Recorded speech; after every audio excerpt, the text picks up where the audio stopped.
Muy buenas noches, bienvenidos a Sala de Guerra, terminando esta semana donde los grilletes para la libertad de expresión y la censura se apretaron con doble candado en México y muy desafortunadamente desde las instituciones que más deberían de luchar contra ella. La Iglesia también se llevó los titulares desde la Universidad Pontificia, la más antigua de México, que esta semana albergó un taller para entrenar la posible interlocución de prelados con el crimen organizado. Vaya tema que por supuesto abordaremos esta noche, así como también la discutidísima reforma electoral que trata de imponer el gobierno para deslactosar aún más de lo que ya está al Instituto Nacional Electoral y a la palabra democracia, que así en México puede ir perdiendo poco a poco sus más importantes acentos. Ya está en el estudio Lorenzo Córdoba para platicar al respecto y más perfiles emblemáticos del partido de Morena que están en problemas, en muchos problemas, con la ley y sobre todo con los testigos protegidos de la DEA allá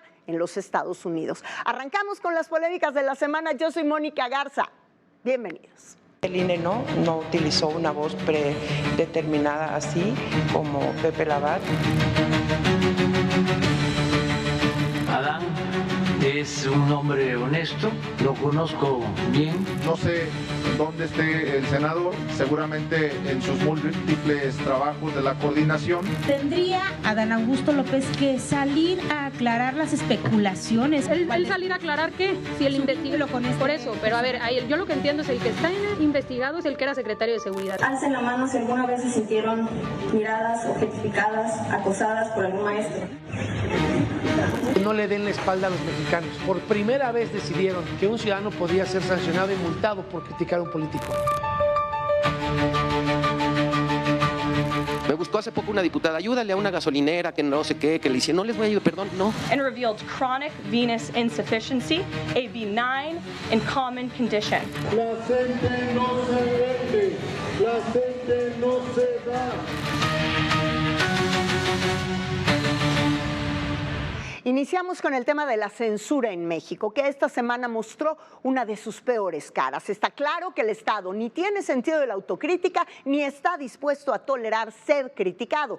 Víctimas hay muchas, pero son 3 los casos ejemplares. Un juez de control en Campeche esta semana dictó nuevas medidas contra el periodista Jorge González y el medio de comunicación Tribuna. Imagínense, se le ha asignado un interventor, es decir, un censor, una nana casi en su cabina, que va a revisar el contenido de su espacio y podrá borrar lo que considere inconveniente para el gobierno estatal. Y así reaccionó el periodista afectado.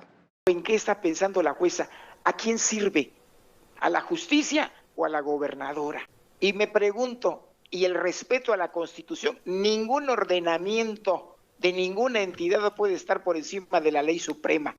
Y adelanto, si va a haber un interventor de mi conducta relacionada con comentarios o publicaciones, pauso mi intervención en el medio periodístico. Esto no puede ser.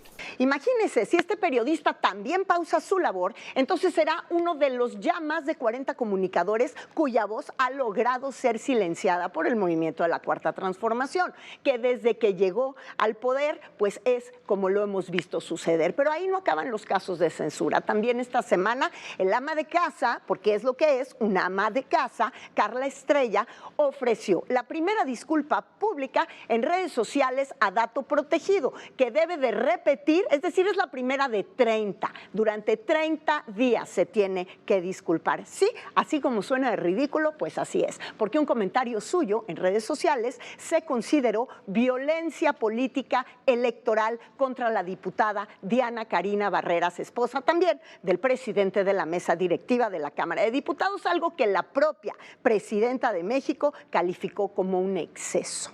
En más de censura, también esta semana el Tribunal Electoral confirmó que la jueza Tania Contreras López podrá presidir el Poder Judicial de Tamaulipas. Y es que ella es quien promovió las acciones de censura en contra del periodista Héctor de Mauleón y del periódico El Universal por publicar una columna que menciona posibles nexos de su familia con guachicoleros. Por cierto, es por este caso que el periodista Héctor de Mauleón además ha quedado por 4 años en el Registro Nacional de Violentadores y Esto por exponer una investigación que no convino a una funcionaria precisamente de la justicia. Pero vámonos a Tabasco. Esta semana se dio a conocer que el exsecretario de Seguridad de aquella entidad, funcionario durante el gobierno de Adán Augusto López, está acusado de ser el jefe del cártel La Barredora de Tabasco y es prófugo de la justicia. A partir de ese momento, muchas cosas han sucedido, sobre todo en el partido de Morena. Primero, el senador Adán Augusto López desapareció prácticamente toda la semana, se autoexilió de los micrófonos, como lo confirmó además el senador Emanuel Reyes. Escuchemos. El tema del senador Adán, insisto, pues él tendrá que responder por lo que en su momento como gobernador vivió en el estado de Tabasco. Yo me ofrezco, no sé en dónde esté el senador, seguramente en sus múltiples trabajos de la coordinación, pero con mucho gusto vamos a platicar con él para decirle que le quieren entrevistar para que él responda a estos cuestionamientos que ustedes están haciendo. Con mucho gusto lo hacemos, Garfias. Gracias. Asimismo, la líder del partido de Morena insistió en que la investigación no está sobre el líder de la bancada de Morena en el Senado, sino sobre su exsecretario de Seguridad, y aseguró que no habrá impunidad, y sobre la posibilidad de que pidiera licencia a Adán Augusto López, esto respondió. ¿No acompañaría la petición de que solicite licencia? Es la investigación sobre el entonces secretario de Seguridad que se investiga, él se le está investigando. Ahora, ¿algún filtro que pudieran poner para que no integren estos personajes, ¿no? Los gobiernos de Morena? A ver, los estatutos de Morena son muy claros. Nosotros tenemos una Comisión Nacional de Honestidad y Justicia, y ahí tiene que ver con el comportamiento ético de todos los que formamos parte de Morena respecto a la austeridad, a la honestidad. Cualquier persona que violente estos principios, cualquiera, es sometido a la Comisión de Honestidad y Justicia. Y precisamente poco después sí fue sometido a esa comisión Hernán Bermúdez, luego de que se dio a conocer que se había afiliado al partido de Morena en enero del 2023, información que, por cierto, ventiló en un programa de radio el diputado panista Federico Doring. Hernán Bermúdez Requena, te voy a enseñar mi teléfono porque aquí lo traigo muy listo, es militante de Morena desde el 20 de marzo del 2023. Pero ¿quién dijo que no era? Quien haya dicho mintió. Fiscal, ¿no? Aquí tengo la foto y la voy a subir a redes. Nada más la quise compartir aquí exclusiva en tu mesa. Ahí dice que este señor, el García Luna de Morena, es militante. Genaro jamás militó en mi partido. Y es que un día antes, la Secretaría de Seguridad Ciudadana confirmó a través de un comunicado tener conocimiento de la salida del país de Hernán desde enero de este año y que cuenta con una ficha roja de la Interpol para su localización. Así que el jueves, la líder del partido de Morena, también en una entrevista radiofónica, anunció que la Comisión Nacional de Honestidad y Justicia de ese partido suspendió los derechos de Hernán Bermúdez como militante con miras a su expulsión. Horas más tarde lo confirmó un comunicado de la comisión correspondiente del partido de Morena. Y en más polémicas, pasemos al Instituto Nacional Electoral, porque vaya polémica que tuvo esta semana también. Primero, porque diversos actrices y actores de doblaje protestaron contra el INE por utilizar inteligencia artificial para clonar la voz del fallecido y muy emblemático actor Pepe Labat y usarla en un promocional de redes sociales, horrible, por cierto. Así se pronunció la viuda del actor. Muy mal hecha, de muy mala calidad, donde todo es robado. Es robada la voz, son robadas las imágenes, son robado todo, ¿no? Entonces, eso me parece muy triste, es de una muy baja calidad. Y bueno, me parece muy triste que el INE diga, es que no es su voz. No, pues sí, no es su voz, pero estás imitándola. Entonces, si tú me dices que agarraste un sintetizador, un programa, una página de internet que hace este software de inteligencia artificial, de robótica, que imita, pues estás imitando a José Labat. El INE, al final del día, dice que no están faltando a la ley. O sea, yo me visto de ti, me hablo como tú, me peino como tú, y estoy interpretando a un personaje que tú haces, pero eso no es un fraude. entonces no sé qué es, ¿no? Pues sí, sí es un fraude. La consejera presidenta del INE, Guadalupe Tadei, señaló que se inició una investigación, pero al mismo tiempo como que negó el hecho, mire. Pero lo que sí les puedo decir es que el INE no utilizó una voz predeterminada así como Pepe Labat, no buscó un nombre al cual asemejarse, una voz a cual asemejarse. Es el uso gratuito y libre de esta red, como está ocurriendo en todos los ámbitos del mundo con relación a la inteligencia artificial.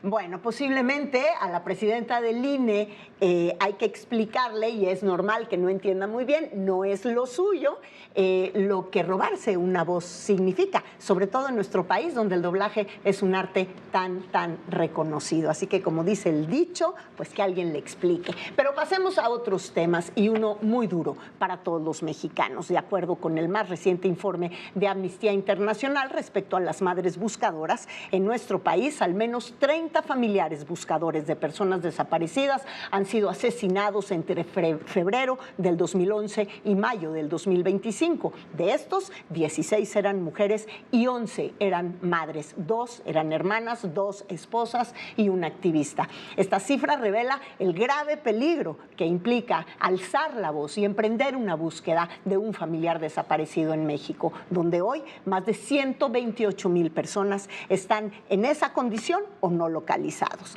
El 8 de julio pasado, Amnistía Internacional presentó precisamente su último reporte al respecto, muy cuestionado, por cierto, públicamente por algunos funcionarios del gobierno federal, pero pues qué mejor que sea la directora ejecutiva de Amnistía Internacional quien nos diga qué es lo que ha hecho enojar tanto al oficialismo. Bienvenida, Edith Olivares, gracias por estar aquí. No, bienvenida, gracias a ti, Mónica, muy buenas noches y buenas noches también a toda tu audiencia. Muchísimas gracias. ¿Qué es lo nuevo que tiene este reporte, que además nos hace pensar, como lo platicábamos tú y yo fuera del aire, pues en la necesidad de una nueva legislación al respecto de este tema?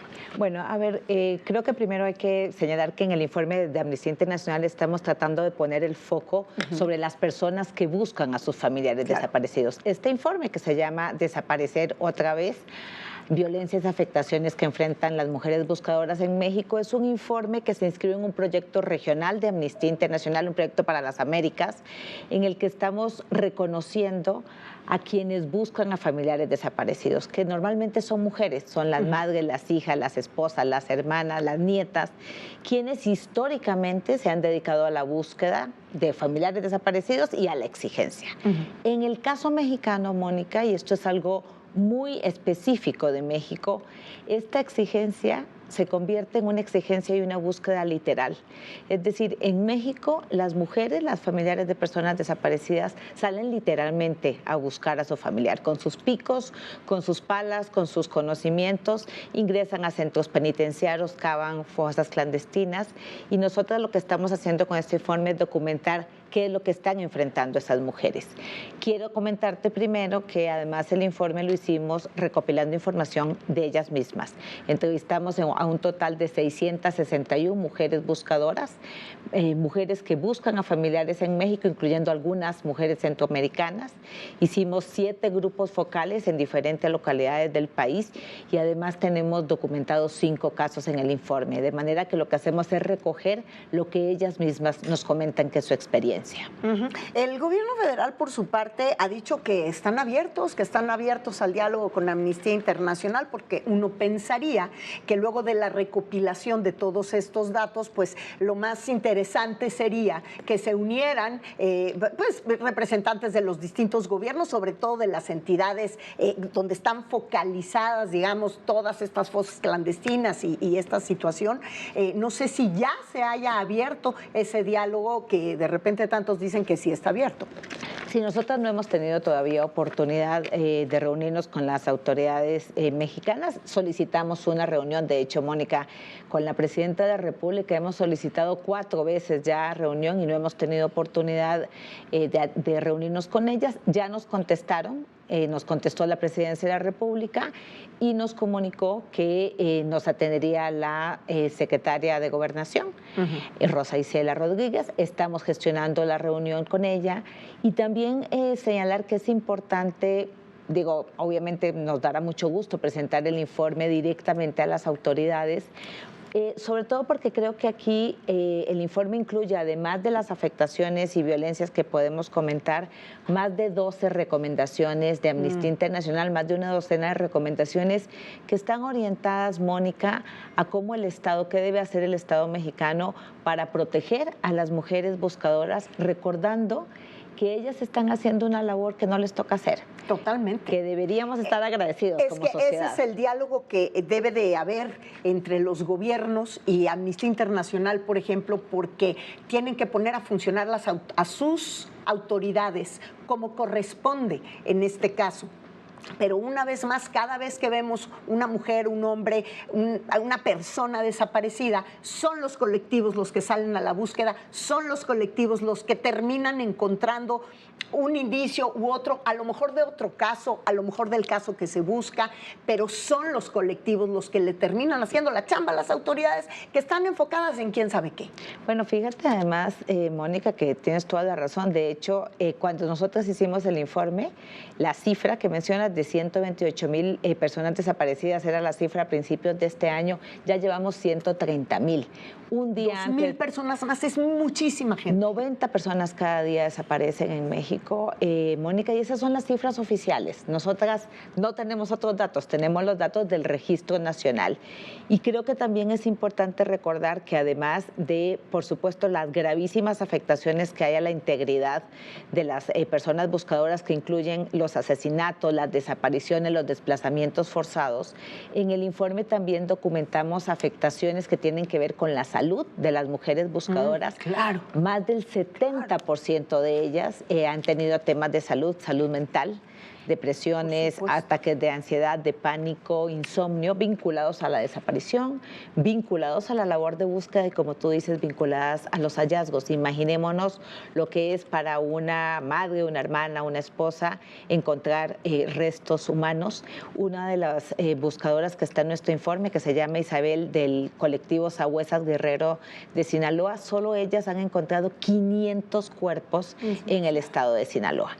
Y hay afectaciones económicas muy serias también, no solamente porque ellas invierten en la búsqueda, y cuando digo invierten es que pagan la gasolina, se compran los picos, se compran las palas, se compran la torta, sino que además también hemos podido registrar casos en donde ellas tienen que pagar por las pruebas de ADN, por las copias en las fiscalías. En Guerrero, por ejemplo, que estuvimos la semana pasada, las mujeres buscadoras nos dicen, nos cobran hasta las pruebas de ADN en las fiscalías.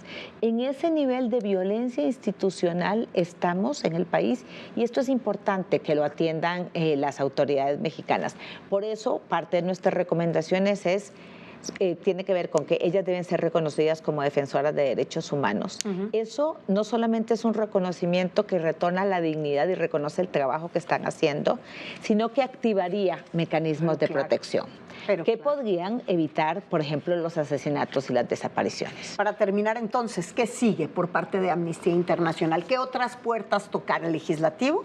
Sí, bueno, por supuesto que en este momento nosotros estamos presentando el informe a todas las autoridades, en primer lugar a las autoridades federales, pero como bien señalas también a autoridades locales. Estuvimos en Guerrero, vamos a estar en Guanajuato, y a diferentes autoridades. Queremos presentarlo también al Congreso de la Unión, lo hemos mandado a todas las autoridades, pero sigue también la presión de la gente. Mónica, en Amnistía Internacional estamos convencidas, porque históricamente ha sido así, que lo que hace cambiar a los gobiernos es la presión de la gente. Es un esfuerzo ciudadano. Es un esfuerzo ciudadano. Entonces, Mónica, si me permites invitar a tu audiencia a descargar el informe, está en la página de Amnistía Internacional, se llama Desaparecer otra vez. Además, tenemos una petición en línea que está circulando en todo el mundo. De hecho, la semana pasada estuvo con nosotras también el director de Amnistía España, y esperamos que personas en todo el mundo se solidaricen con las mujeres buscadoras en México. Tenemos una petición en línea exigiendo al Estado mexicano que las proteja. El 30 de agosto, Mónica, es el Día Internacional contra la Desaparición Forzada. Es un buen día para recordarles a ellas que no están solas, que donde no está el gobierno, estamos la ciudadanía. Es un buen día para hacer presión y para tener solidaridad con las mujeres buscadoras en México. Pues ahí está, Edith Olivares, como siempre, muchísimas gracias por darte estos minutos con nosotros. Sala de Guerra, sabes, está en la línea con los temas que ustedes ponen sobre la mesa y así seguiremos. Muchas gracias. Muchas gracias, Mónica. Y bueno, nos vamos a un corte comercial y al regresar vamos a hablar de otro tema que también fue muy escandaloso esta semana y es el relacionado con este posible entrenamiento de sacerdotes mexicanos para dialogar con figuras del crimen organizado. Ya está en el estudio el padre Jorge Atilano, coordinador general del Diálogo Nacional por la Paz de la Conferencia del Episcopado Mexicano. Volvemos. ¿Qué tal? Muy buenas noches. Esto es Sala de Guerra. En marcha para soportar el apoyo del PRI. Se movieron los números. El marketing político. La intención de voto se ha mantenido estática. Se conmueve. Arturo Noffelmayer. ADN 40.mx con Tania Gómez. Domingo, 12 de la tarde, por ADN 40. Siempre conmigo. México cuenta con más de 500,000 de tiendas de abarrotes que atienden a 81 clientes diarios, con un promedio de venta de 47 pesos, lo que significa aproximadamente 4,000 pesos al día. Sin embargo, el 42% de estos establecimientos no usan herramientas digitales.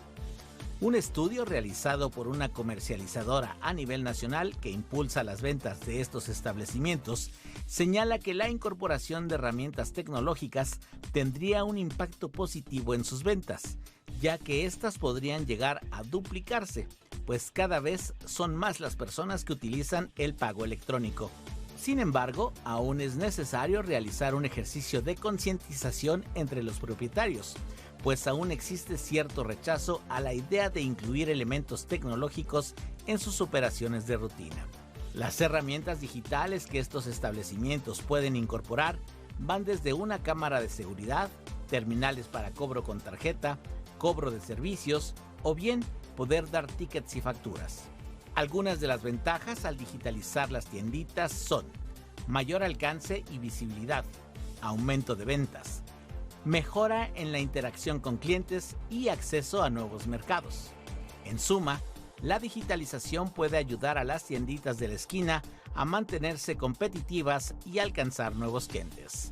Para ADN 40, Fuerza Informativa Azteca.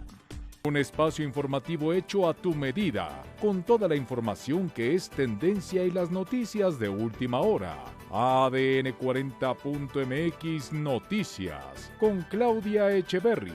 Hola, ¿qué tal? Buenos días. Sábado y domingo, a las 8 de la mañana, por ADN 40. Reciente hallazgo arqueológico sorprendió a la comunidad científica. Un equipo de investigadores encontró al renacuajo fósil más antiguo registrado hasta la fecha. Un descubrimiento. Marcha para soportar el apoyo del PRI. Se movieron los números. El marketing político. La intención de voto se ha mantenido estática. Se conmueve. Muchas gracias por continuar con nosotros y bueno, sin duda una de las grandes polémicas de la semana, como le decía al inicio de este programa, fue el taller que impartió la Universidad Pontificia de México, que muchos interpretamos como pues un llamado, un entrenamiento de algunos sacerdotes ante la necesidad de entablar diálogo o una especie de negociación con líderes del crimen organizado en favor de la paz de ciertas comunidades que el día de hoy se encuentran realmente vulneradas por la inseguridad. Rápidamente, la Conferencia del Episcopado salió a aclarar que no era exactamente ese el objetivo, aunque bien sabemos que sí, muchos sacerdotes han sido interlocutores con cabecillas criminales. ¿Por qué? Porque es la circunstancia que les toca vivir en una comunidad o en muchas comunidades que son muy católicas. Y lo que le voy a decir es terrible. Tan católica es la comunidad que solo vive y trabaja como los propios criminales. Algunas de estas historias, de estas interlocuciones o mediaciones han tenido finales terribles. Lo hemos reportado incluso aquí con mucha puntualidad y por eso el día de hoy le agradezco muchísimo su presencia en Sala de Guerra al padre Jorge Atilano, coordinador general del Diálogo Nacional por la Paz de la Conferencia del Episcopado Mexicano, para aclarar lo que pasó esta semana. Gracias, padre. Muy buenas Buenas Gracias, noches. Mónica, por esta invitación. Con gusto aquí compartir con la audiencia esta polémica que se dio y poder aclarar las cosas. ¿Cómo podemos describir, usted bien lo dice, fue una polémica y vaya que sí lo fue, pero ¿cómo describimos entonces el taller? Porque además, como yo decía, tuvo nombre y apellido, un taller pues de entrenamiento, de mediación. ¿Qué es lo que es exactamente? Sí, fue un taller de mediación y resolución de conflictos. Como iglesia hemos encontrado en muchas regiones del país que han crecido los conflictos comunitarios, los conflictos vecinales, los conflictos con la autoridad. Y hemos visto la necesidad de emprender capacitación para agentes de pastoral, sacerdotes, obispos que puedan poder hacer este tipo de mediación en estas circunstancias. Pero también en el comunicado o en el llamado que se hizo a este taller, sí se hablaba de un tema de la circunstancia de inseguridad y este diálogo que hay que entablar con estas personalidades particulares que son cabecillas del crimen organizado. Sí, o sea, que se asume que el territorio en México, en muchas regiones hay situaciones de riesgo y que ante esas situaciones como iglesia necesitamos estar preparados para saber cómo proceder ante una situación de emergencia o algún tipo de interlocución. Como dice el dicho, si el río suena es porque agua lleva. Sí, es decir, si ustedes ya se sentaron a la mesa a generar este taller como de entrenamiento es porque han localizado muy puntualmente focos rojos, tanto para los prelados como para la comunidad. Sí, y más en cuanto a los conflictos que hemos encontrado. Por ejemplo, el Diálogo Nacional por la Paz está en todo el país. Y hemos encontrado, por ejemplo, el estado de Oaxaca, que la principal necesidad que tienen los agentes de pastoral es la capacitación en mediación por problemas que hay entre comunidades, sea por el agua, sea por el bosque, sea por la tierra. Y ahí se ha dado también capacitación al presbiterio para la mediación. Es un ejemplo, que ese es un problema que encontramos. Pero el Diálogo Nacional por la Paz, primero hicimos la Agenda Nacional de Paz, que fue también ya tiene 3 años, y luego vino la firma del Compromiso por la Paz con los candidatos, y ahora estamos en el diseño de proyectos locales de paz, con las buenas prácticas que hemos encontrado en distintas instituciones, y estamos en la etapa de capacitación en esas metodologías, tanto a policías como a gobiernos locales, como instituciones, a las iglesias, a los jóvenes. Es la etapa en la que estamos, la identificación de metodologías y la capacitación de actores para la paz. Hablando de metodologías, trascendió que ustedes están tomando un ejemplo que se ha seguido y con cierto, digamos, éxito en Colombia. Colombia, un país sudamericano que ha padecido mucho y particularmente allá en los 90s, finales de los 90s, pues esta situación muy cruda en su guerra contra el crimen organizado. ¿De alguna manera consideran que México podría estarse colombianizando? Creemos que el contexto es distinto. O sea, el diálogo en Colombia o este tipo de atención a los conflictos ha tenido que ver con exguerrilleros, exparamilitares que han entrado en esos diálogos. Aquí en México lo vemos distinto como iglesia. La iglesia ha priorizado el diálogo con las distintas instituciones y se asume que en algunas situaciones de riesgo hay que estar preparados para saber qué hacer ante esta realidad. Cómo, por un lado, cómo nos protegemos, pero por otro lado también cómo protegemos a la comunidad para que no avance más la violencia en el territorio. No, y sobre todo para que no vayan creciéndose más las filas del crimen organizado, porque en las comunidades lo que sucede es que los jóvenes cada vez más se están yendo hacia allá, es un dinero más rápido, es un dinero más fácil, pero desafortunadamente donde su vida no vale nada, ¿no? Sí, y hemos encontrado que una gran preocupación en la mayoría de los territorios es la juventud y el tema de salud mental.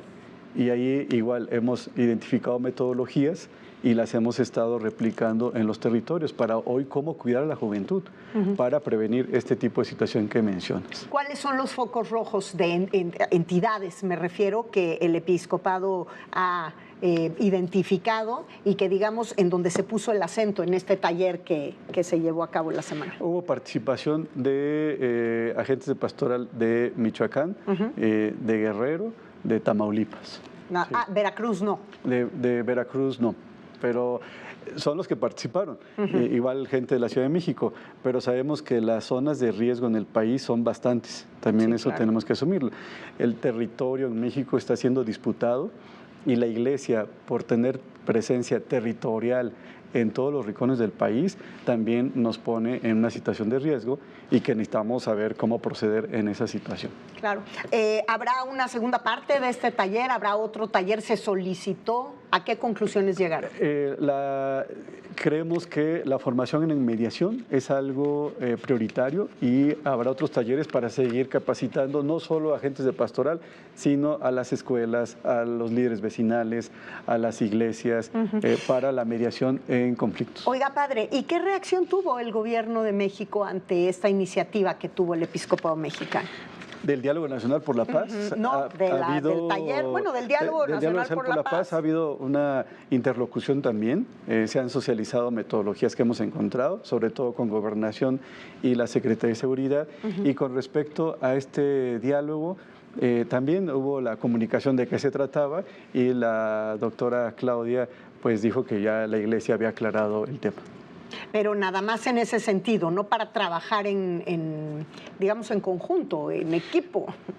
Sí ha habido un diálogo para, en algunas circunstancias, algunos lugares, poder, más bien, socializar metodologías que hemos encontrado. Le hemos compartido tanto lo que ha funcionado en reconstrucción del tejido social, como lo que ha funcionado en seguridad, sobre todo en el ámbito municipal, y eso, pues lo que hacemos es poderlos persuadir de que sigan las buenas prácticas para que en México pueda mejorar la paz. Pues a mí me gustaría mucho decirle que qué buena iniciativa, pero la realidad es que pues esto retrata un momento y una realidad de nuestro país que no es una buena noticia, es una noticia muy dolorosa para todos. Sí, ¿no? Tener que hablar de capacitarnos en mediación de conflictos, pues habla de que están los conflictos presentes en nuestras vidas y no es lo que queremos para nuestro país. No, y particularmente, y dicho con todas sus letras, con el asunto del narcotráfico y el crimen organizado. Sí. ¿No?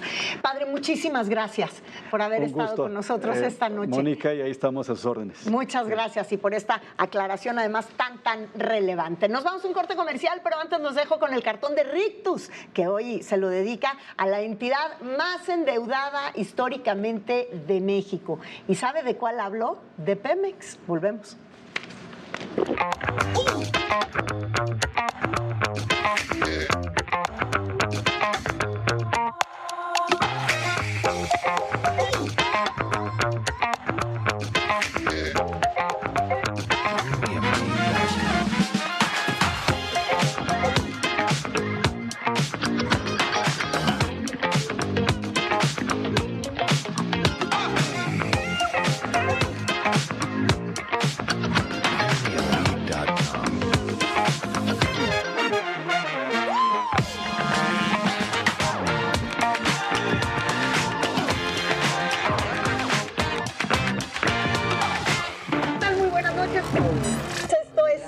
De guerra. 9 marcas para soportar el apoyo del sol. Se movieron los números. El marketing político. La intención de voto se ha mantenido estática. Se conmueve. Plus y Bravo no. ADN 40.mx con Tania Gómez. Domingo, 12 de la tarde por ADN 40. Siempre conmigo. México cuenta con más de 500,000 de tiendas de abarrotes que atienden a 81 clientes diarios, con un promedio de venta de 47 pesos, lo que significa aproximadamente 4,000 pesos al día. Sin embargo, el 42% de estos establecimientos no usan herramientas digitales. Un estudio realizado por una comercializadora a nivel nacional que impulsa las ventas de estos establecimientos señala que la incorporación de herramientas tecnológicas tendría un impacto positivo en sus ventas, ya que éstas podrían llegar a duplicarse, pues cada vez son más las personas que utilizan el pago electrónico. Sin embargo, aún es necesario realizar un ejercicio de concientización entre los propietarios, pues aún existe cierto rechazo a la idea de incluir elementos tecnológicos en sus operaciones de rutina. Las herramientas digitales que estos establecimientos pueden incorporar van desde una cámara de seguridad, terminales para cobro con tarjeta, cobro de servicios o bien poder dar tickets y facturas. Algunas de las ventajas al digitalizar las tienditas son mayor alcance y visibilidad, aumento de ventas, mejora en la interacción con clientes y acceso a nuevos mercados. En suma, la digitalización puede ayudar a las tienditas de la esquina a mantenerse competitivas y alcanzar nuevos clientes. Para ADN 40, Fuerza Informativa Azteca. Un espacio informativo hecho a tu medida, con toda la información que es tendencia y las noticias de última hora. ADN 40.mx Noticias. Marca para soportar el apoyo del sol. Se movieron los números. El marketing político. La intención de voto se ha mantenido estática. Gracias por continuar con nosotros y vamos a regresar a temas electorales porque esta semana se dio a conocer un texto de integrantes del Instituto de Estudios para la Transición Democrática donde advierten riesgos en la iniciativa de reforma electoral que va a presentar la presidenta Claudia Sheinbaum en septiembre próximo. Los miembros de esta asociación civil, entre los que se incluyen Lorenzo Córdoba, Leonardo Valdés y José Woldenberg, presentaron una contrapropuesta en la que ellos están rechazando la eliminación de diputaciones plurinominales, como lo sugiere el gobierno. Sugirieron en contra de esto aumentar el número de senadores, contrario a lo que propone Claudia Sheinbaum, y proponen también otorgar más peso a los partidos políticos y que estos, contrario a lo que se plantea desde la presidencia, no puedan recibir para las elecciones financiamiento privado. Así que le agradezco mucho a uno de ellos, Lorenzo Córdoba, exconsejero presidente del INE y principal voz del Movimiento por la Transición Democrática. Gracias por estar aquí, Lorenzo. Mónica, un verdadero placer estar contigo. Bien dicen desde la presidencia que, bueno, están completamente en contra de todo lo que ellos vayan a presentar, de todas maneras. ¿Es así? No, para nada, al contrario, Mónica. De hecho, todavía no se conoce a ciencia cierta cuál será la iniciativa que presentará la presidenta Sheinbaum. Sin embargo, la propia presidenta Sheinbaum ha hecho énfasis en 5 grandes ejes que estarán contenidos en su iniciativa, y también hay que decirlo, el morenismo en los últimos años ha venido presentando una serie de hasta ahora fallidas reformas electorales, todas en el mismo tono. Y vaya, dado que la presidenta Sheinbaum ha sostenido que su gobierno es el segundo piso de su sedicente transformación, bueno, pues evidentemente habrá continuidad con esas iniciativas. En 2019 los grupos parlamentarios de Morena presentaron en el Parlamento, en el Congreso, una iniciativa. Esta fracasó por la movilización que se generó, la reacción que se generó. Recordarás tal vez aquel hashtag Yo defiendo al INE. En un segundo momento, el presidente López Obrador en 2022 presentó el Plan A, en el que había una reforma radical del sistema electoral en su conjunto. Luego, ante su fracaso, vino el Plan B. El Plan B lo tiró la Corte. En el Plan C había una reforma electoral que no se concretó porque se dio prioridad a todas las otras, los otros ámbitos del Plan C: reforma judicial, militarización de la seguridad pública, etc. La presidenta Sheinbaum en su momento dijo: la reforma electoral está pausada porque hoy el INE está involucrado en la elección de juezas y jueces. Pero llegó el momento de la reforma electoral.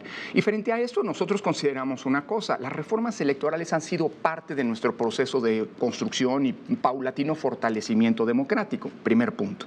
Así que una reforma electoral después de 11, de la última que tuvimos, 11 es mucho tiempo, esta ya la vuelve la reforma electoral más longeva hasta ahora, pues es pertinente que se revisen las normas. Ahora, ¿cómo se van a revisar esas normas?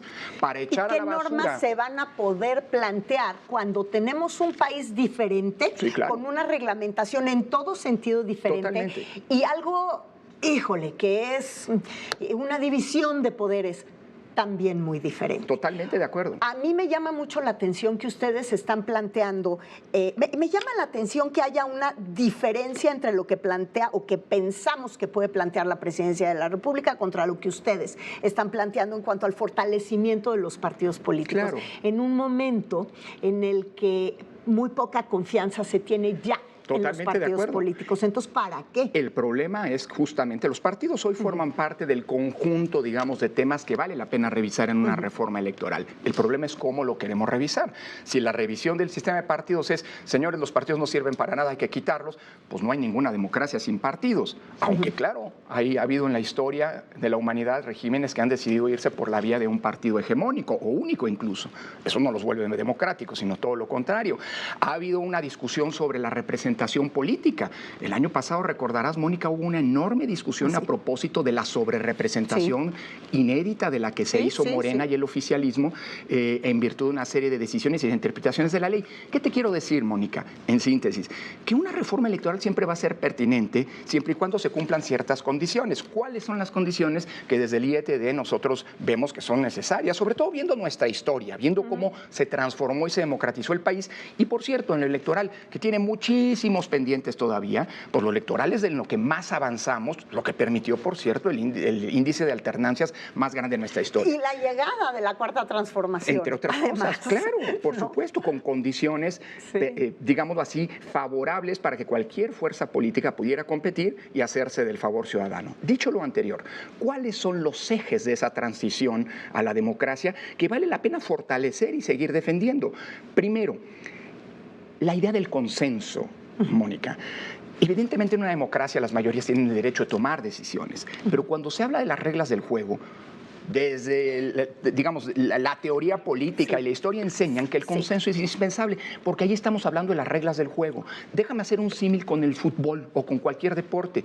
Si los equipos que contienden en un partido no están de acuerdo con las reglas del juego, que deben haber sido pactadas y establecidas antes, que deben haber sido aceptadas por todos, entonces vamos a tener un problema.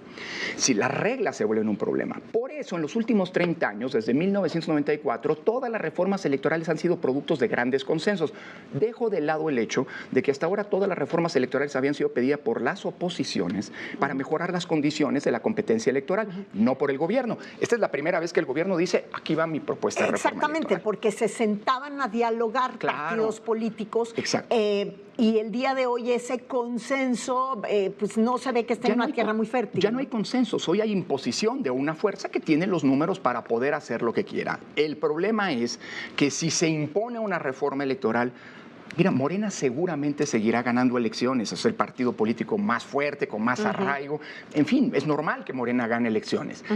El problema es si lo hace con un conjunto de reglas que sean desestimadas por los otros partidos, porque entonces ellos mismos van a ser los principales perjudicados. O un regreso a lo que se modificó del IFE al INE. ¿Cuál es la diferencia entre la hegemonía del Partido Revolucionario Institucional en el poder cuando su tiempo al Morena de hoy? Bueno, mira, hay muchas diferencias. Pero me refiero en la negociación de lo que tiene que ver con el árbitro electoral. Mira, después de mucho tiempo de desgaste, el PRI se vio obligado, por una cuestión hasta de legitimidad, después de las elecciones de 88 y las acusaciones de fraude, de comenzar a construir reglas que no necesariamente le favorecían, pero que sí resultaban del consenso y que atendían preocupaciones de la oposición.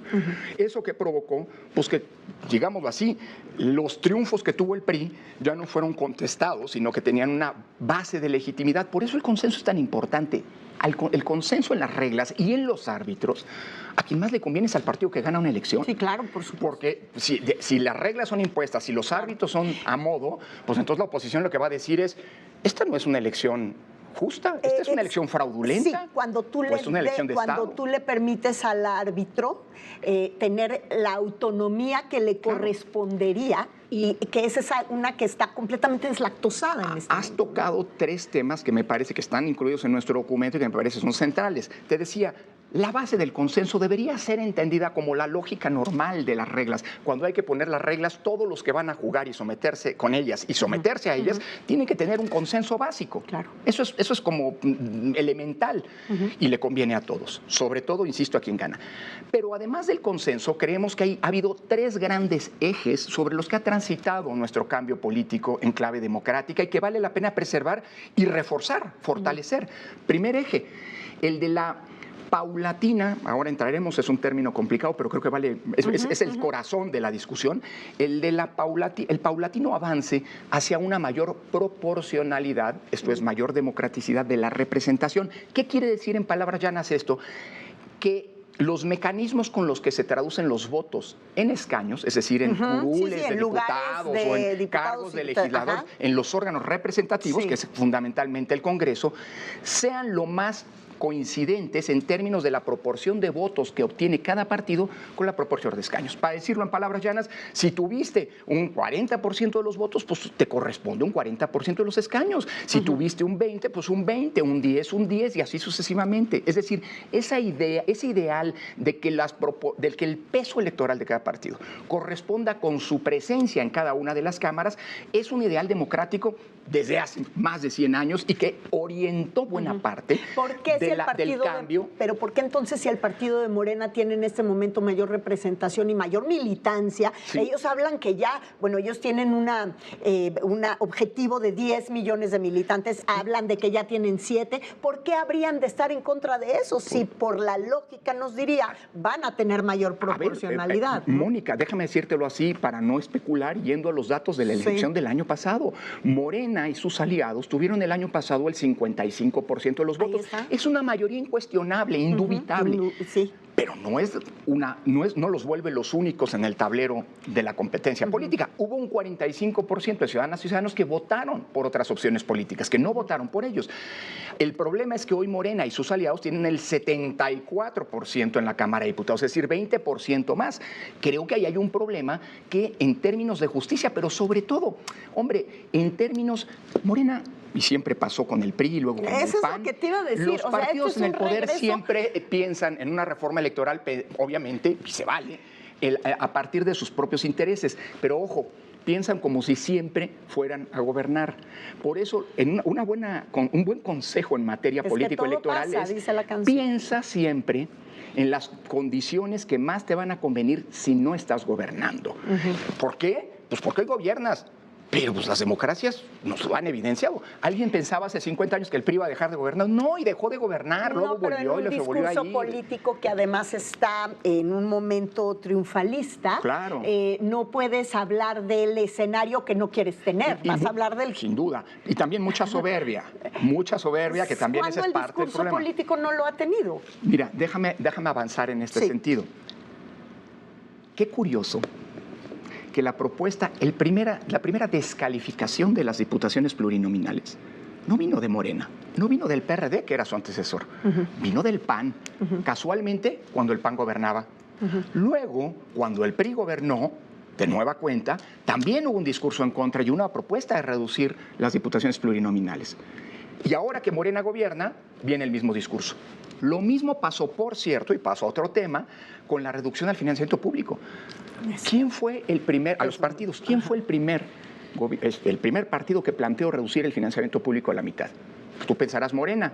Mario Delgado y Tatiana Cloutier, cuando eran diputados, lo hicieron en la primera parte del gobierno de López Obrador. No, fue el PAN. Fue César Nava cuando era presidente del PAN.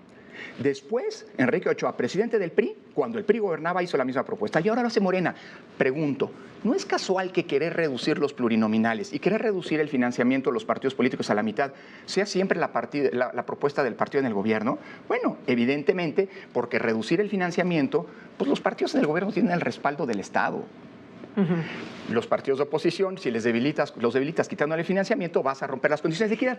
El financiamiento es un gran tema. Exacto. Es un gran tema. Mira, déjame terminar ordenando, digamos, las ideas. Primer gran punto, buscar la proporcionalidad. Segundo gran punto, la autonomía de los árbitros electorales. La independencia de los árbitros electorales frente a los intereses del gobierno. Y en tercer lugar, crear condiciones equitativas de la competencia. Fueron los tres grandes ejes por lo que transitó la construcción de nuestro sistema democrático, electoral en clave democrática. Ahora, justamente estos tres temas son los que planteamos reforzar en nuestro documento. Vamos a generar un mecanismo de representación que permita que el número de votos esté mejor reflejado en el número de escaños que tiene cada partido. Y la mejor manera para hacerlo son las diputaciones de representación proporcional. Cuando tú ganas una elección de mayoría, ¿qué pasa? bueno, a ti te ha tocado y lo viviste en carne propia en tu experiencia política, Mónica. ¿Qué pasa cuando con los votos que se emitieron por los candidatos que no ganan en una elección de mayoría relativa? Pues, ¿qué pasa? Que no queda. Se tiran a la basura. Claro. Solamente cuentan aquellos que se emitieron por el partido que ganó. Así es. ¿Qué es lo que hace la representación proporcional? No mira quién tiene más votos o menos votos. Toma en cuenta cuántos votos tiene cada partido, unos tendrán más, otros menos, y a partir de ese porcentaje de votos distribuye las curules de diputaciones o de senadurías de representación proporcional. Es decir, a cada partido le toca lo que le corresponde en virtud del número de votos. Y esto compensa, por eso tenemos un sistema mixto, en parte mayoritario, en parte proporcional. Esto compensa las distorsiones que inevitablemente trae el gobierno de mayoría, las elecciones de mayoría. ¿Qué es lo que estamos planteando? Pues si hoy tenemos 300 diputaciones de mayoría y 200 plurinominales, vámonos a 50-50, 250 y 250 para mejorar la calidad de la representación. Y en el caso del Senado, pues vámonos a elegir 4 senadores por entidad, como estaba originalmente planteado. Los senadores son representantes de los estados ante el Pacto Federal y que esos 4 se elijan en cada entidad con una proporcionalidad pura. Tuviste 25%, te llevas un senador. Tuviste 50%, te llevas 2 senadores. Y eso permite la representación de todos los partidos. Vamos al financiamiento. Financiamiento de los partidos, que ha sido no el único, pero sí uno de los principales mecanismos para generar equidad. Es que a mí me parece esta discusión en ese sentido el foco más rojo de todo. Totalmente. Ustedes están diciendo que sean financiados por dinero del gobierno. No, mixto. Mixto. O sea, pero digamos que lo que se espera de la propuesta por parte de la presidencia es una reducción. No, que sea una reducción del gobierno y que sean los privados los que puedan intervenir. A mí me mortifica, deteniendo los escenarios que estamos viendo. Con el crimen organizado. Los privados, con los ¿cuáles grupos privados? Exactamente. ¿No? A ver, yo creo que el tema del financiamiento es un tema sobre el que irrita mucho. Primer punto. ¿Es mucho el dinero que se le da a los partidos políticos? A mí me parece que la fórmula es una fórmula que les da suficientes recursos y eventualmente genera hasta malos incentivos. Hay partidos políticos que reciben financiamiento que ya quisiera una empresa transnacional, y eso genera, eso genera incentivos a ocasiones perversos. La lucha por una presidencia de un partido político puede ser descarnada y brutal. Y en lugar de fortalecer la unidad de un partido, puede acabar provocando todo lo contrario. Dicho lo anterior, sin embargo, el financiamiento público se ha revelado en la historia como una herramienta fundamental para generar una cancha pareja. Nosotros veníamos de una época, Mónica, 1994, en la que, por ejemplo, en las elecciones presidenciales de ese año, el PRI gastó el 80% del dinero que se gastó en esa elección y el 20% restante de la oposición. Pues así no se puede competir de manera equitativa. Claro que no. Es como si pusieras a competir un equipo de primera división con uno de cuarta división. A ver, el dinero público sirve para equilibrar la cancha de la competencia. Hay que discutir cuánto dinero público se le reparte a los partidos y yo digo que sea el necesario para que los partidos no vayan a buscar el dinero donde no queremos que lo busquen. Hay que fortalecer también el financiamiento privado lícito, que los partidos tengan una conexión mayor con su militancia. ¿Te acuerdas de aquellas épocas en las que ser parte de un partido implicaba, como militante, que también apoquinabas, aportabas un poquito de dinero porque estabas convencido y eso generaba lazos, nexos de militancia importantes? Entonces, no estamos en contra del financiamiento privado. Lo que decimos es, hoy el financiamiento público, la bolsa, discutamos cuál es la bolsa ideal. Eso estamos abiertos a hacerlo. Pero la bolsa que se genera, distribuyámosla de una mejor manera.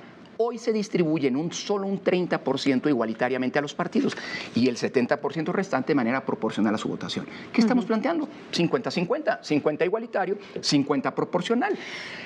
Y el otro gran tema, el otro gran eje, lo mencionabas también, la autonomía de los órganos electorales. Es que para allá iba justamente. A mí me llama mucho la atención que, a ver, el INE, hoy el INE, antes el IFE, siempre ha sido un árbitro sumamente criticado, prácticamente por todos los partidos políticos. ¿Por qué el día de hoy la ciudadanía, que se incluía en estas críticas muy profundas, y tú mejor que nadie lo viviste, por qué habrían hoy de hacerle caso a quienes fueron presidentes de ese árbitro electoral o consejeros?